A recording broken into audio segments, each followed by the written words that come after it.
Hello student, आप लोगों का क्लास 11th में जो चैप्टर चल रहा था ट्रिग्नोमेट्री फंक्शन, एक्सरसाइज 3.1 में टोटल 7 क्वेश्चन थे, जिसमें हमने 4 क्वेश्चन बता दिया है और हमने प्लेलिस्ट भी क्रिएट किया है। नाम है क्लास 11 ट्रिग्नोमेट्री फंक्शन। तो आप लोग प्लेलिस्ट में देख सकते हैं, क्वेश्चन नंबर 4 तक उसमें सॉल्यूशन प्रोवाइड किया गया है।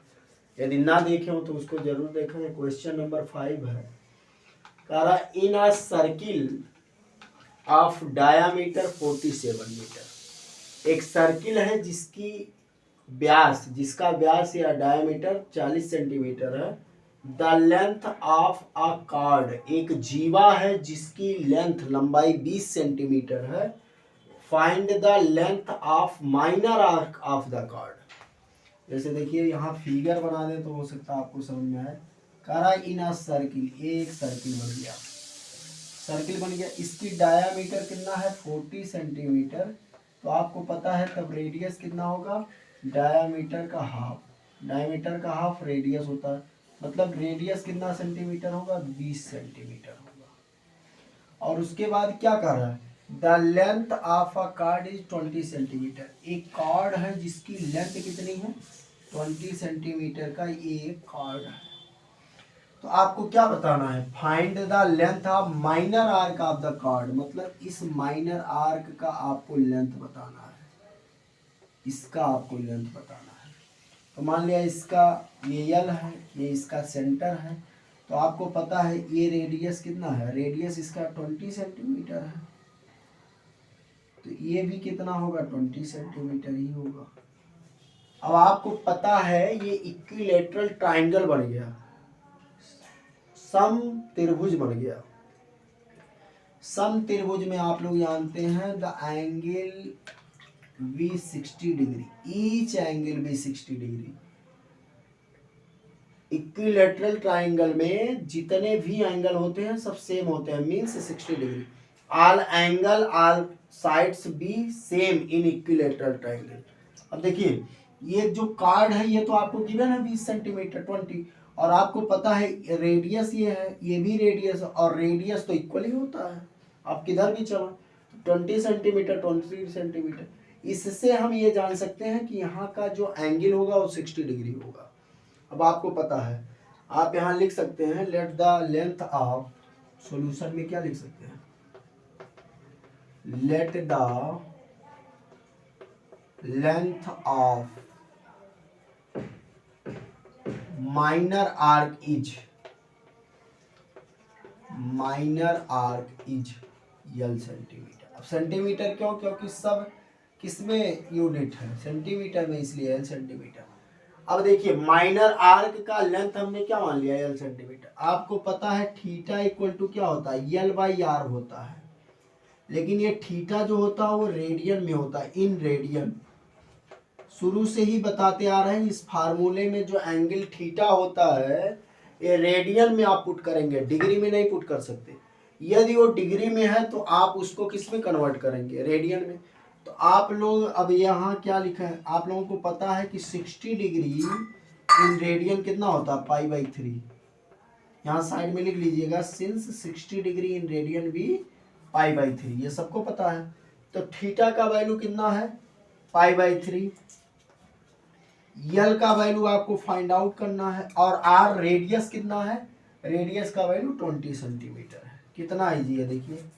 अब यहाँ से ये इधर आ जाएगा, 20 पाई, 20 का मल्टीप्लाई पाई में होगा 20 पाई अपॉन 3 इक्वल टू यल, और यल इक्वल टू क्या हो जाएगा, 20 π/3 सेंटीमीटर। यही आपका क्या हो गया, आंसर हो गया। अब यहाँ पर आप चाहें तो पाई का वैल्यू 22/7 भी रख सकते हैं, लेकिन कोई वैल्यू मतलब नहीं है। तो ये समझ में आया कि नहीं, एक बार और देखिए। कारा एक सर्कल है, देखिए सर्कल है कि नहीं, उसका डायमीटर 40 सेंटीमीटर है। तो डायमीटर 40 सेंटीमीटर है तो रेडियस 20 सेंटीमीटर होगा कि नहीं। देखिए रेडियस 20 सेंटीमीटर हो गया। फिर क्या कर रहा है, the length of a chord, एक जीवा है जिसकी लेंथ लंबाई 20 सेंटीमीटर। ये कार्ड का जो लेंथ है 20 सेंटीमीटर आपको गिवन है, तो कार्ड 20 सेंटीमीटर है, तो इसी माइनर पार्ट का आपको क्या बताना है, लेंथ, तो उसको हमने ये लेट कर लिया। तो इसमें आपको पता है जो फार्मूला है theta equal to L by R, इसमें जो थीटा होता है उसमें थीटा का वैल्यू आप केवल रेडियन में रखेंगे एंगल का, यदि वो रेडियन में नहीं है तो आप उसको रेडियन में कन्वर्ट करेंगे।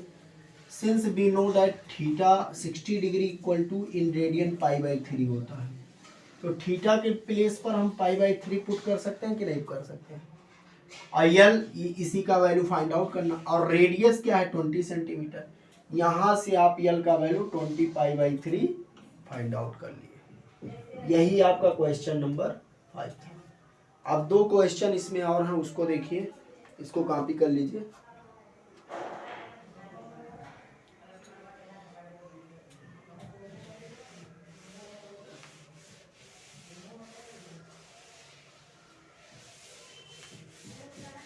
आपके एनसीईआरटी बुक से क्वेश्चन नंबर 6 जो है आप उसको ध्यान से देखा। क्वेश्चन हम लिख देंगे, कह रहा if in two circle, question है क्वेश्चन नंबर 6, अब यहाँ पर लिखना पड़ रहा है if in two circle, if in two circle. Question को ध्यान से पढ़ेंगे समझ में आएगा। Arc of same length, arc of same length,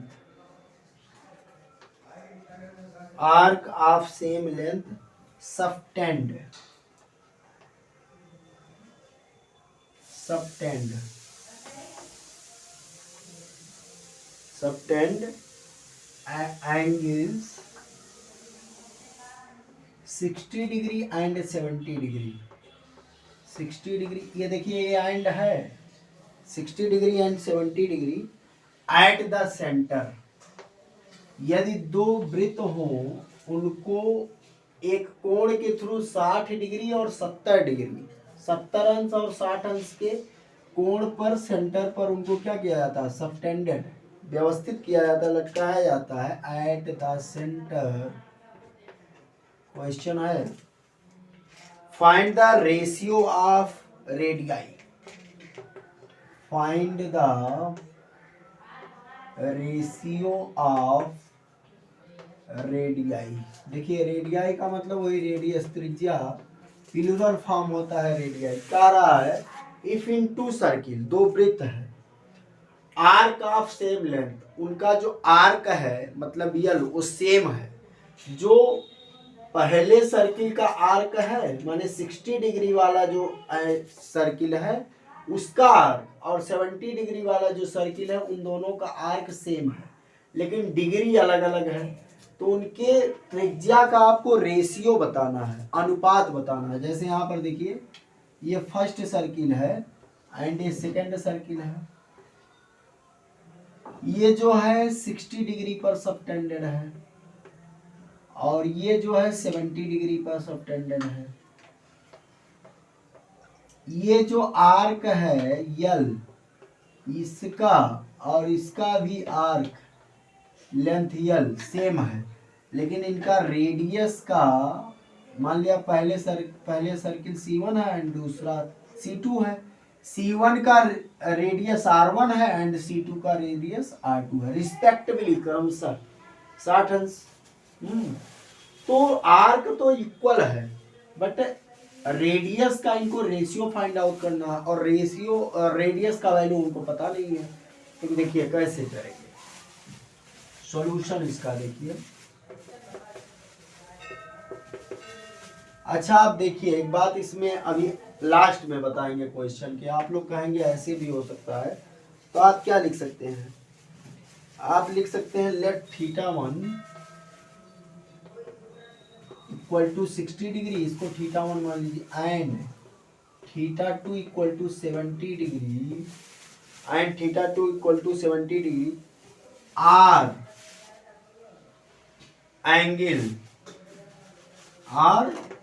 angle subtended at centre, subtended at centre. देखिए let theta 1 equal to 60 degree and let theta 2 equal to 70 degree, subtended at centre. Centre पर है कि नहीं है? बिल्कुल है। Of two circle, of two circle, first and second, of two circle. ये तो ऐसे हम समझाने के लिए कर दिए थे, नहीं तो इसको बनाने की कोई जरूरत नहीं है। अब आप लोग देखिए, इसको इरेज कर दे रहे हैं। समझ गए ना कैसे आर्क को समझाना था? तो आप लोग जानते हैं यहाँ पर थीटा का जो वैल्यू होता है, theta equal to L by R, लेकिन थीटा को आप इन रेडियन पुट करेंगे और आपके क्वेश्चन में थीटा मतलब एंगल डिग्री में गिवन है, तो आप पहले डिग्री को किस में कन्वर्ट करेंगे? रेडियन में कन्वर्ट करेंगे।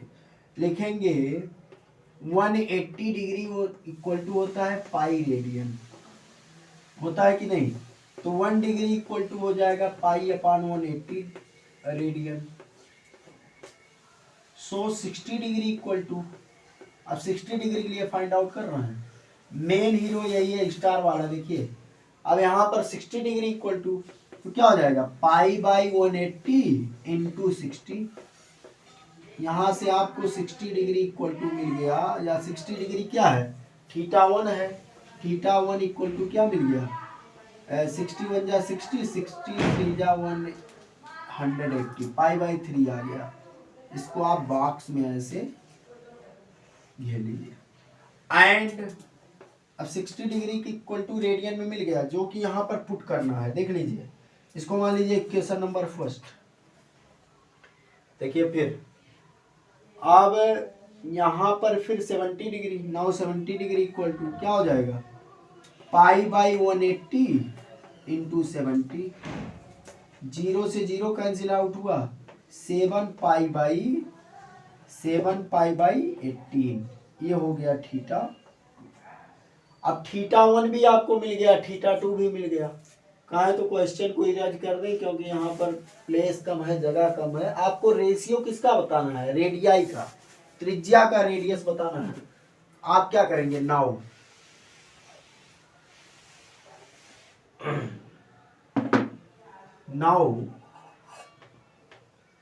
क्या होता है? थीटा इक्वल टू होता है यल बाई आर। तो फर्स्ट सर्किल के लिए चलना है, तो theta 1 equal to L by R 1। अब आप कहेंगे यल 1 क्यों नहीं किए? क्योंकि फर्स्ट सर्किल का भी आर्क और सेकंड सर्किल का भी आर्क दोनों इक्वल है, तो वहां यल 1 एंड यल 2 डिस्टिंक्ट करने का कोई वो मतलब नहीं है, क्योंकि दोनों इक्वल है। तो थीटा 1 का वैल्यू आप बताइए कितना है? पाई बाई 3 है। या तो आप ऐसे रहने दीजिए, या कर लीजिए थीटा 1 का मल्टीप्लाई R1 इक्वल टू यल, या यल इक्वल टू आप कर सकते हैं थीटा 1 R1। इसको ऐसे बॉक्स में घेर लीजिए और इसको मान लीजिए इक्वेशन नंबर 2। देखिए इसको 1 मान लीजिए। अगेन अब थीटा 1 के लिए चले। अब थीटा 2 इक्वल टू क्या हो जाएगा? यल तो दोनों का सेम है, यल बाई R2, या theta 2 equal to theta 2 into R2 equal to हो जाएगा यल। इसको मान लीजिए इक्वेशन नंबर थर्ड। नाउ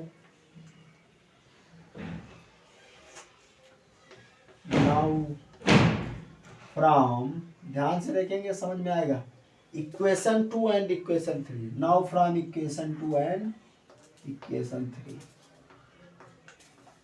अब आप लोग देखिए, ये और ये इक्वल है कि नहीं है? तो यहाँ पर क्या हो जाएगा? Theta 1 R1 equal to theta 2 R2 हो जाएगा कि नहीं हो जाएगा? बिल्कुल हो जाएगा। अब यहाँ से आप क्या कर सकते हैं? R1 by R2 equal to theta 2 by theta 1 हो जाएगा कि नहीं हो जाएगा? देखिए R1 R2 को इधर लाएंगे तो डिनोमिनेटर में चला जाएगा, थीटा 2 उधर है और थीटा 1 इधर जाएगा तो डिनोमिनेटर में। थीटा 2 का वैल्यू कितना है? थीटा 2 का वैल्यू आप कहाँ फाइंड आउट किए? यहाँ देखिए 7 पाई बाई 18, 7 पाई बाई 18, और टोटल अपॉन थीटा 1 का वैल्यू पाई बाई 3 है। अब यहाँ से सबको दिख रहा होगा, 3 6 जा 18, 6 आ गया, पाई से पाई कैंसिल आउट हो गया। आपको R1 by R2 equal to मिल गया 7 अपॉन 6। या आप इसको और लिख सकते हैं R1 ratio R2 equal to 7:6। यही आपका क्या हो गया, आंसर हो गया, यही आपका रेशियो। अच्छा, आप कुछ लोग कहेंगे ये तो और इजी था, R1/R2 इक्वल टू θ2, तो θ2 कितना था, θ2 70 डिग्री था, अपान R2 का वैल्यू कितना था, अरे R1 का वैल्यू 60 था, अरे 70, और यहाँ पर θ1 का वैल्यू 60 था, तो 0 से 0 कैंसिल आउट हो गया, R1 ratio R2 equal to 7:6। तब भी तो आंसर आ गया, बिल्कुल आ गया, लेकिन ये गलत है, क्योंकि आपको बताया है कि theta equal to L/R, only theta will be in radian, neither और नॉर डिग्री। डिग्री में आप थीटा का वैल्यू डायरेक्ट इस फार्मूले में नहीं पुट कर सकते, आपको उसको पहले रेडियन में कन्वर्ट करना। संयोग से आ गया 7:6, ठीक है ना, आ गया तो अलग बात है, लेकिन ये गलत मेथड है, ये गलत माना जाएगा, समझ रहे हैं कि नहीं। जैसे अब 11 में 11 प्लस करना हो तो आप कहेंगे सर आप हमेशा कहते हैं कि आप राइट से अपने हमेशा प्लस किया कीजिए, समझिए बात क्या कर रहे हैं, 1 1 2 1 1 2। अब हम कह रहे हैं हमेशा वंस के प्लेस से प्लस किया करो या माइनस किया करो, तुम कह रहे हो नहीं हम इधर से कर रहे हैं 1 1 2 1 1 2, अच्छी बात है, आंसर आ गया, लेकिन अभी यही 66 और 66 को प्लस करना हो तब यहाँ करो, 6 6 12 हो जाएगा, 6 6 12, 66 में 66 जोड़ो 1212 हो जाएगा।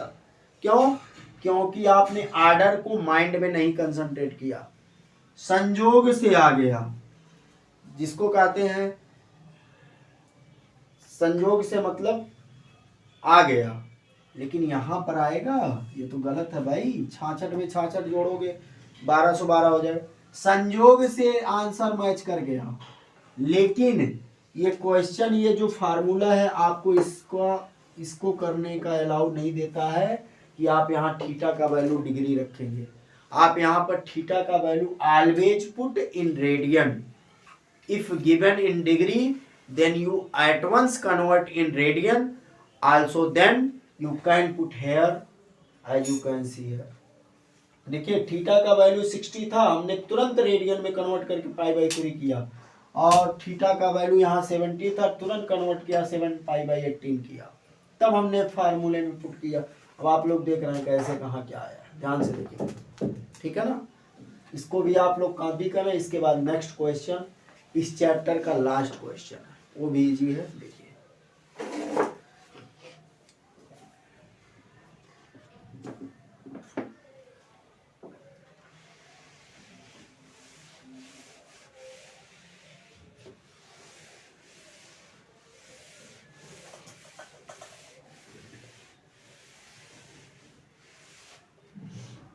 कह रहा है find the angle in radian, question लिख दें,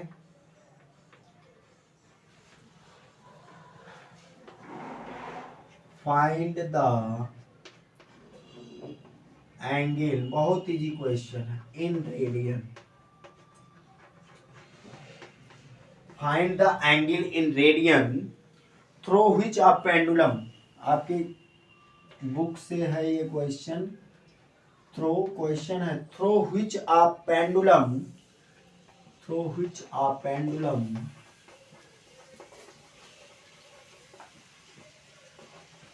स्विंग्स, क्वेश्चन लिख दिया, समझा रहे हैं, स्विंग्स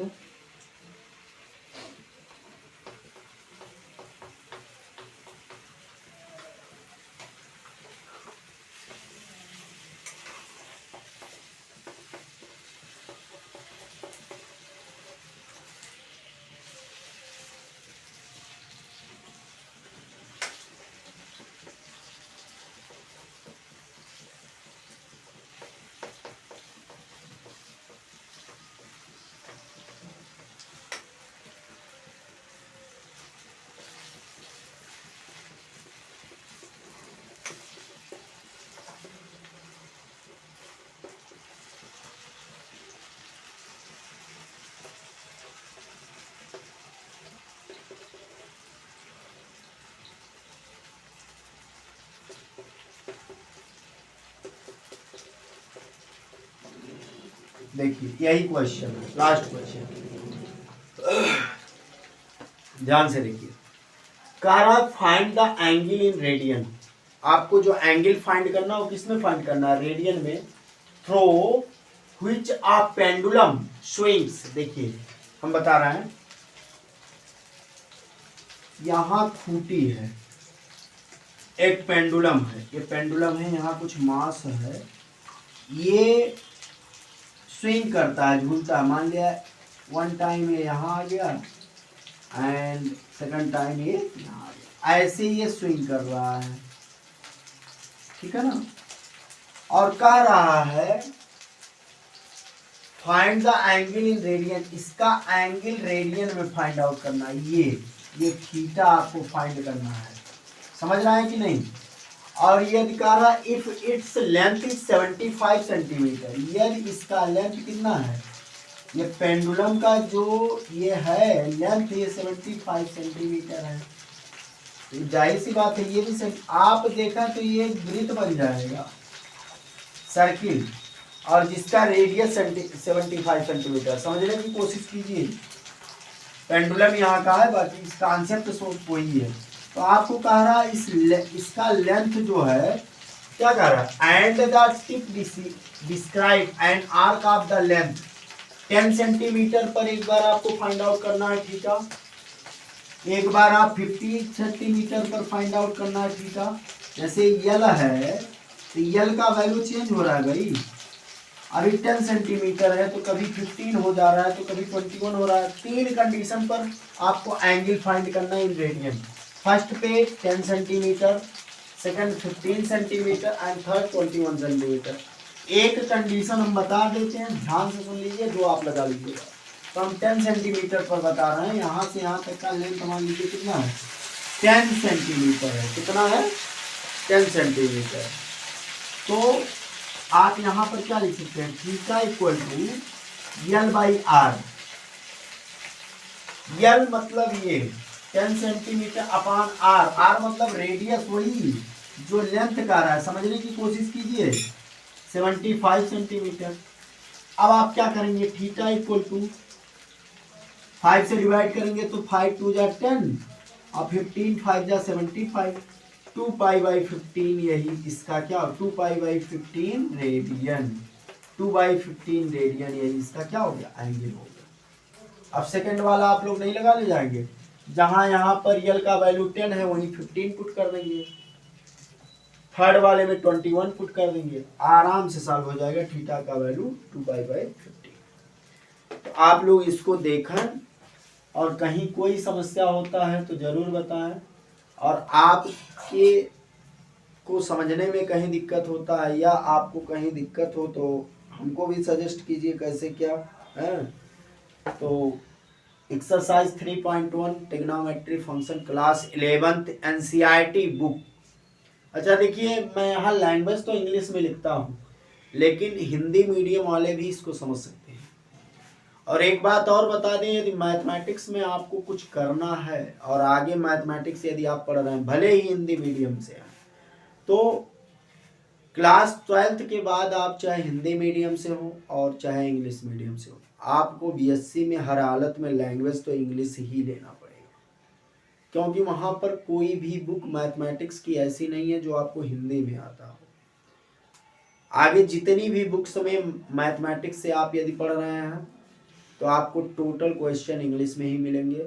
समझने की कोशिश कीजिए, क्या है, लेंथ माने दूरी, लंबाई, यही सब है। तो मैथमेटिक्स में तो इंग्लिश का कोई प्रॉब्लम ही नहीं होता है, एक आध वर्ड कहीं आ जाते हैं। जैसे अभी हमने एक क्वेश्चन बताया कार्ड, तो हिंदी मीडियम वाले थोड़ा समझने में दिक्कत होता है, तो कार्ड मीन्स जीवा होता है।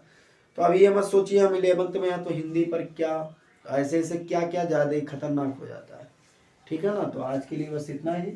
Thanks for watching my video.